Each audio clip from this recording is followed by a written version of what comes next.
Alright, so here's an update on the clutch system. I actually blew the hydraulic system, this deal here, the hydraulic slave, out yesterday about 10 minutes before I left for the track. I've been trying to play with the pedal height adjustment on this thing because it's just engaging too high with this centered iron clutch. So, for any of you that are wanting to go this route, I have figured out the combination now. So, if you look right in there, that's where the seal goes. That is no longer there. I just blew fluid everywhere yesterday. There is a couple things you need to do. If you want to run the centered iron clutch, the factory installed height of the throwout bearing is too deep. You can see that black part there. You actually have to cut that back. If you do this, you know, if you're not savvy with making sure everything is good and straight and have a way to cut it perfectly straight, I recommend sending it to a machine shop and having them pull 0.375 off of the black. It'll basically bring it even with the blue part. It's 3/8 of an inch for those of you who don't speak decimal.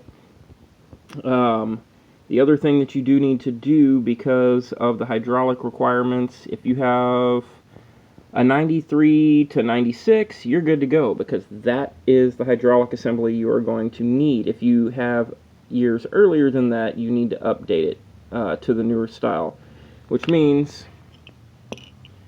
right in here, where you can see where it's all ground away. This is the bad one. I've already pre-done that one.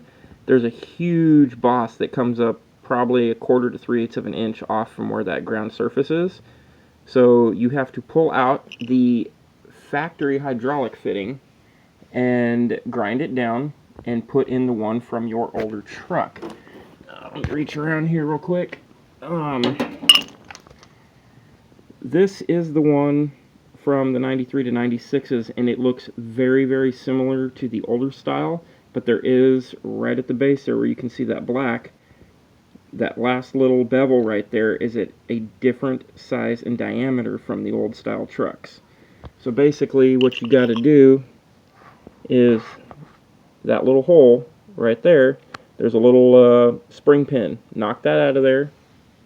This piece will come out, and then you have to pull the one out of your original unit and grind the housing down so that your shorter one from the older style will fit. Once you've done that, this hydraulic system will work with your older style setup.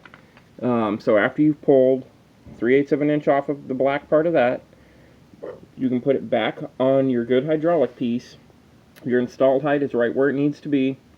The other part of this is because you have made that black part shorter, you have to set a pedal limiter. My pedal is engaging very high based on the system.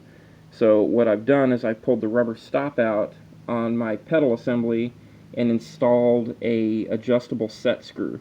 So when you do this, when you go to put everything back in, once your tranny's in, open up the bleeder, press your floor or pedal all the way down to the floor, and then close your bleeder so that all the pressure is relieved off your pressure plate.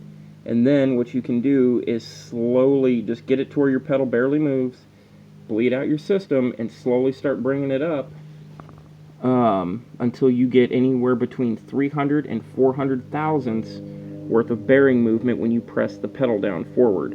That'll keep you in range and not blowing out the seal like I did yesterday. So in any case, I'm just doing the last couple little adjustments on it now. I do apologize. I was going to try to get you guys a track video yesterday, but I killed this thing in the driveway. So stay tuned. The next track day that I can get to is July 20th. I will be getting video, audio, all of the good stuff. We're probably going to start out with a low boost pass at 9 pounds so I can test out my new suspension modifications, and then we'll start turning it back up to 18. Anyway, hope you guys are having a good weekend, and I will try to keep you posted.